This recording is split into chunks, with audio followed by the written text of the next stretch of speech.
नमस्ते दोस्तों, स्वागत है आपका भारतीय इतिहास और संस्कृति की अद्भुत कहानियों में। मैं हूं कृष्णा। आज हम बात करेंगे भारतीय स्वतंत्रता संग्राम की उन कहानियों की जो शायद आपने इतिहास की किताबों में नहीं पढ़ी होंगी। ये कहानियां हमारे स्वतंत्रता सेनानियों की अदम्य साहस और संघर्ष की हैं, जिन्होंने हमें आज़ादी दिलाई। तो चलिए शुरू करते हैं। सबसे पहले बात करते हैं चौरी चौरा कांड की। यह घटना 4 फरवरी 1922 को उत्तर प्रदेश के चौरी चौरा में घटी थी। इस घटना में महात्मा गांधी को असहयोग आंदोलन वापस लेने पर मजबूर कर दिया था।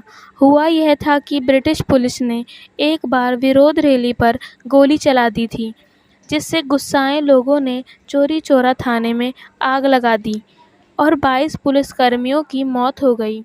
गांधी जी ने इस हिंसा की निंदा और असहयोग आंदोलन को वापस ले लिया, जिससे ब्रिटिश सरकार को एक कड़ा संदेश मिला कि भारतीय जनता संगठित हो रही है। अब बात करते हैं भगत सिंह, सुखदेव और राजगुरु की। यह तीनों क्रांतिकारी देशभक्त थे, जिन्होंने अपने जीवन की आहुति देकर हमें प्रेरित किया। भगत सिंह और उनके साथियों ने ब्रिटिश पुलिस अधिकारी जॉन सैंडर्स की हत्या की थी। उनका उद्देश्य ब्रिटिश सरकार को यह दिखाना था कि भारतीय युवा स्वतंत्रता के लिए किसी भी हद तक जा सकते हैं। भगत सिंह की अदालत में दी गई तर्कसंगत और भावुक दलीलों ने उन्हें युवाओं के लिए एक आदर्श बना दिया। एक और महत्वपूर्ण घटना घटी थी, भारत छोड़ो आंदोलन। यह आंदोलन 8 अगस्त 1942 को महात्मा गांधी द्वारा शुरू किया गया था। इस आंदोलन का नारा था, करो या मरो। भारतीयों ने बड़ी संख्या में इसमें भाग लिया और ब्रिटिश सरकार को मजबूर किया कि वह भारत को जल्द से जल्द आज़ादी दें।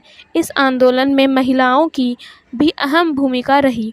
अरुणा आसफ अली, जो इस आंदोलन का प्रमुख चेहरा बनी, भारतीय स्वतंत्रता संग्राम में महिलाओं की भागीरथी को नई ऊंचाइयां प्रदान की। अब आइए जानते हैं नेताजी सुभाष चंद्र बोस और उनकी आज़ाद हिंद फौज के बारे में। नेताजी ने भारतीय स्वतंत्रता संग्राम में एक अलग ही जोश और ऊर्जा का संचार किया, जिन्होंने जापान और जर्मनी की मदद से आज़ाद हिंद फौज का गठन किया और अंग्रेज़ों के खिलाफ सशस्त्र संघर्ष किया। उनका प्रसिद्ध नारा था, तुम मुझे खून दो, मैं तुम्हें आज़ादी दूंगा।